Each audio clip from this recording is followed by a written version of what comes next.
Alunos e alunas, tudo bem com vocês? Sou o professor Ney Araújo, professor da Rede Pública de Ensino, e estamos dando início a mais uma videoaula do seu componente curricular Sociologia. Esta videoaula, ela está destinada principalmente a todos aqueles alunos e alunas que estão matriculados na primeira série do ensino médio. E o tema da nossa videoaula é Sociologia, ciência que estuda o homem e sociedade em suas relações, é a continuidade desse nosso tema, tendo em vista que já tivemos uma videoaula anterior tratando a respeito do mesmo tema e hoje daremos continuidade a respeito do mesmo. Então vamos começar? Bem, todos nós já temos noção e já compreendemos que a sociologia ela é uma ciência e que tem como objeto de estudo a sociedade. Nós sabemos que a sociedade ela é constituída, digamos assim, por uma série de elementos. E um dos elementos essenciais para a vida social é justamente a presença de pessoas. Porque quando nós tratamos de sociedade, nós estamos tratando de uma coletividade. E nós não estamos tratando somente de um único indivíduo para a formação de um determinado contexto social. É bastante elementar, mas isso é uma ideia base e absolutamente fundamental. A partir do momento que o homem ele vive em sociedade, ele vai moldando essa realidade, ele vai moldando esse contexto no qual ele está inserido, justamente às necessidades que ele vai apresentando. Eu quero que vocês visualizem agora, seguindo essa linha de raciocínio, a seguinte imagem. Nós temos aí uma figura, né, que representa justamente uma pessoa, e eu tenho palavras-chave. É claro que essas palavras-chave também poderiam ser outras palavras, mas o que é que essas palavras elas querem designar? Simplesmente elas designam elementos que são fundamentais a toda e qualquer sociedade. A política, a economia, as leis, a cultura. E como eu pontuei agora há pouco a todos vocês, outros elementos aí poderiam ser agregados. Por exemplo, o fator econômico. O que é que determina a economia? Hoje, quando nós tratamos dos assuntos econômicos, nós tratamos de inflação, alta ou não de preços, nós tratamos de impostos, moedas, planos econômicos, dentre uma série de nomenclaturas e situações que envolvem o fator econômico. Mas o que é que funda o fator econômico de uma sociedade? Simplesmente o básico, a necessidade que o homem tem que trabalhar. Se o homem não trabalha, ele não tem as condições necessárias para poder garantir a sua sobrevivência. Então a economia ela começa lá no trabalho.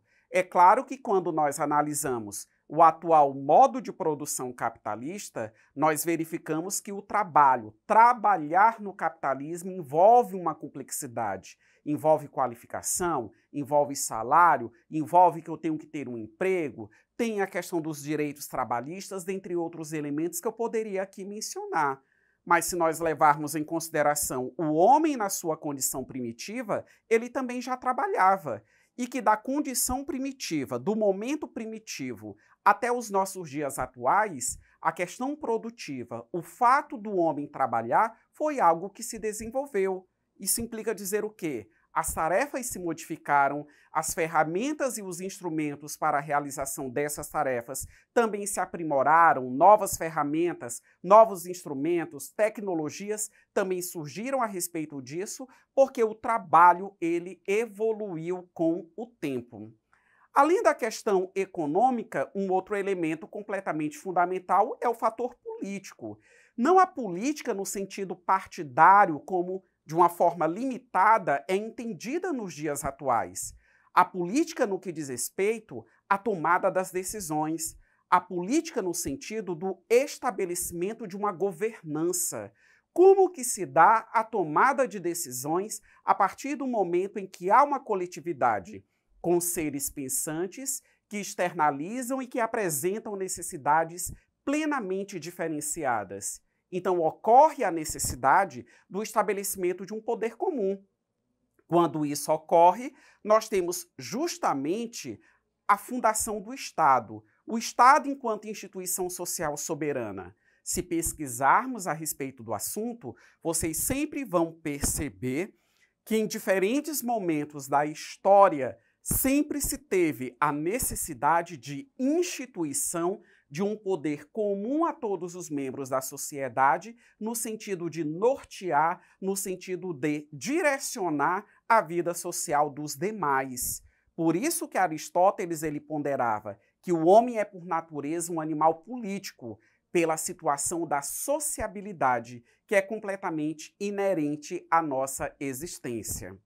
Nesse sentido, tratando do nortear as nossas condutas, toda e qualquer sociedade, e isso são as nossas relações sociais que acabam definindo quais serão as necessidades que vão ser normatizadas. É necessário as leis, as regras, as normas, o que é aceito, o que não é aceito.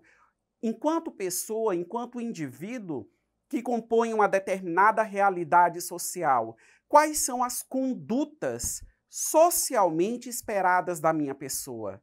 Quais são as condutas que serão reprovadas a partir do momento em que eu desencadeio elas? Então, temos que ter entendimento. Em todo e qualquer contexto social e em todos os espaços da sociedade, as regras, elas são existentes. E, por fim, ainda visualizando na imagem, nós temos a questão do elemento cultural. Nós sabemos que a dinâmica da nossa convivência social faz com que sejam estabelecidos hábitos, costumes, tradições. E isso, em certa medida, acaba contribuindo na formação da identidade de um determinado povo, de uma determinada sociedade. Então, entendam, nenhuma sociedade é igual a outra. Cada sociedade, sejam aquelas que já existiram, sejam as sociedades que nós podemos identificar na atualidade, nós sempre vamos perceber que cada povo possui a sua identidade, as suas características, a sua forma de ser. E tudo isso acaba sendo verificado a partir do momento que nós observamos os elementos culturais que formam cada uma dessas sociedades. Então percebam, a sociedade possui muitos elementos que as constituem. Nesta videoaula eu destaquei 4 para vocês: a política, a economia, a cultura e as leis. E, além disso, outras questões poderiam ter sido abordadas, mas que você pode estar pesquisando a respeito, e a partir daí nós temos condições de observar e analisar cada um desses aspectos e poder compreender a dinâmica da vida em sociedade. Agora, com base nesses conhecimentos, nós vamos exercitar o nosso aprendizado. Na videoaula de hoje, 2 questões, acompanhe a leitura, o comando da questão e ainda as possibilidades de resposta. Bastante atenção a partir de agora. A sociologia ainda não ultrapassou a era das construções e das sínteses filosóficas. Em vez de assumir a tarefa de lançar luz sobre uma parcela restrita do campo social, ela prefere buscar as brilhantes generalidades em que todas as questões são levantadas sem que nenhuma seja expressamente tratada. Não é com exames sumários e por meio de instituições rápidas que se pode chegar a descobrir as leis de uma realidade tão complexa. Sobretudo, generalizações, às vezes tão amplas e tão apressadas, não são suscetíveis de nenhum tipo de prova. Um fragmento retirado de uma obra de Émile Durkheim, que foi a obra elaborada por ele, O Suicídio, um estudo sociológico. Então, esse fragmento ele está chamando a atenção a respeito do quê? A respeito da generalização. Então, por exemplo, quando eu mencionava agora há pouco cultura, eu estou utilizando um termo que ele é simplesmente generalizado. quando eu menciono política, quando eu trato de economia, quando eu falo das normas, eu estou tratando de elementos generalizados. Elementos generalizados, mas que são aplicados a todos nós. Por exemplo, as leis. Não existe uma lei para o professor Ney. A mesma lei que tem validade para você é a mesma lei que vale para mim, que vale para os membros da sua família, que vale para as pessoas desconhecidas de todos nós e assim sucessivamente. Vamos no comando da questão.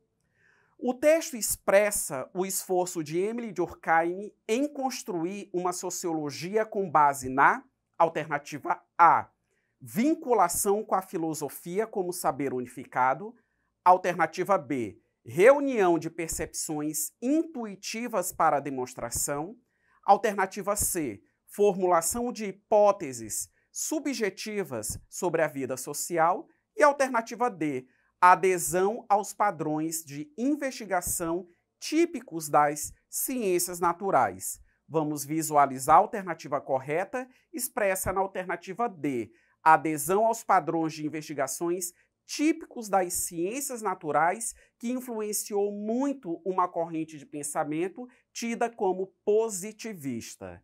Vamos para a nossa segunda questão. Leia com atenção o texto a seguir.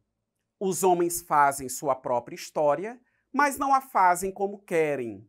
Não a fazem sob circunstâncias de sua escolha, e sim sobre aquelas com que se defrontam diretamente, legadas e transmitidas pelo passado. Uma citação de Karl Marx da obra O 18 Brumário, de Luiz Bonaparte. Vamos no comando da questão?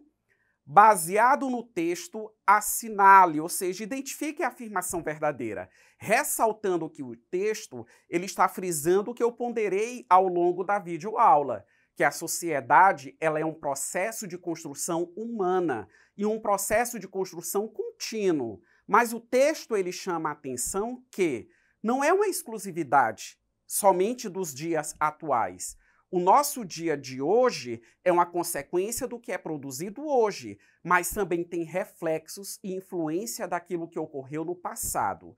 Vamos identificar a alternativa correta? Alternativa A. A história não é construída pelos homens porque ela é pré-definida pelo destino. Alternativa B. A história permite perceber que a realidade depende unicamente das escolhas dos homens.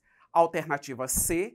A história é feita pelos homens dentro de condicionamentos herdados do passado. E a alternativa D. A história não é feita pelo passado, e sim pelas circunstâncias das escolhas. Então, tendo em vista o fragmento, o qual nós estamos nos baseando para responder essa questão, visualize a alternativa certa na letra C. A história é feita pelos homens dentro de condicionamentos herdados do passado. Prezados alunos, eu finalizo essa videoaula e não deixe de acessar a plataforma eduque.ac.